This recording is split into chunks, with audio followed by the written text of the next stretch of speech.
Hi everyone, my name is Mrs. Cresci. I'm the literacy coach here and work in all classrooms on reading. Today I'm going to continue reading our book, Saving Winslow, chapters 16 through 18. So if we look at chapter 16, the title is called, Are All Donkeys Sad? Louis did not like to leave Winslow when school resumed after the winter break. He fed Winslow before he left the first day and tucked 2 stuffed animals in the pen with him, along with one of his own shirts that had his smell on it. His father and mother would take turns coming home from work for the noon feeding, and then Louis would be home after school for the next ones. All day long, Louis thought about the donkey. Was he okay? Was he warm enough? Was he lonely? Louis could hardly concentrate on anything else. He doodled donkeys in the margins of his papers. In the school library, he searched for books about donkeys, but found none. There were books about dogs and horses and sheep and cows, but no donkeys. The librarian handed him Winnie the Pooh, opening it to a drawing of a donkey. "There you go," she said brightly. "Eeyore, a very famous donkey." Louis was embarrassed. He was way too old for this book, he thought, and he already knew about Eeyore, the sad friend from Winnie the Pooh. Are all donkeys sad? Louis wondered. Louis was relieved after the first day back at school when he returned home and found Winslow standing in his pen, nose pressed against the wire, wagging his fluffy tail like a dog. "Winslow, you're happy to see me, aren't you?" Winslow wiggled and waggled and nudged Louis's face and neck. "You're not sad, are you?"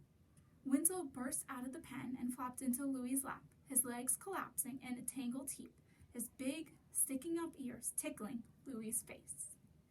Moving on to chapter 17. You don't have to do that. Louis rarely saw Nora at school, but when he did, she was often alone, either trailing down the hallway after her classmates or seated by herself at lunch. He hadn't recognized her at first, without her big coat and hat and boots. One day at lunch, he sat down across from her with his tray. "You don't have to do that," she said, studying her sandwich. "Do what?" "Sit there." "I know that. I don't have to. Maybe I want to." "Yeah, right."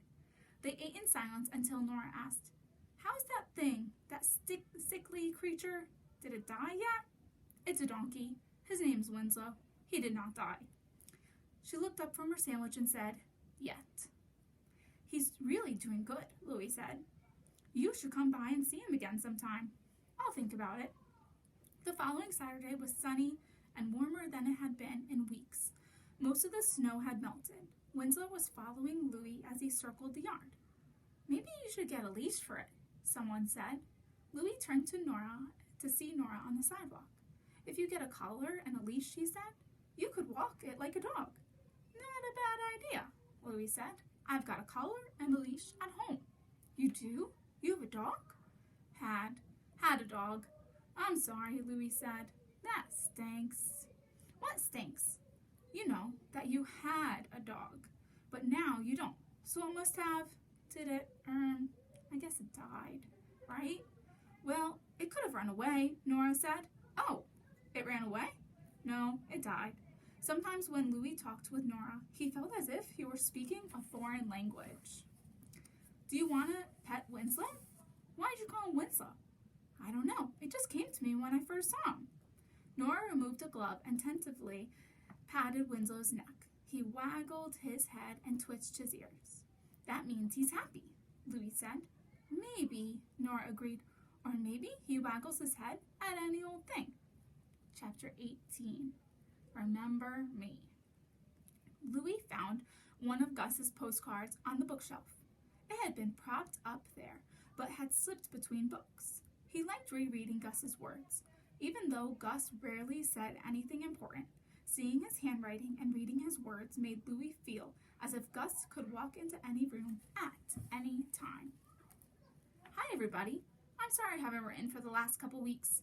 We have been in some hard training and I fall into my bunk every night, too tired to read or write or think. I don't have any news, so I'll sign off for now. Remember me, Gus. All right, readers, we're going to be pausing here. It was so fun to read chapters 16 through 18 today, and I'm sure tomorrow you'll start up with chapter 19. It's called The Girl with the Yellow Hat. Enjoy!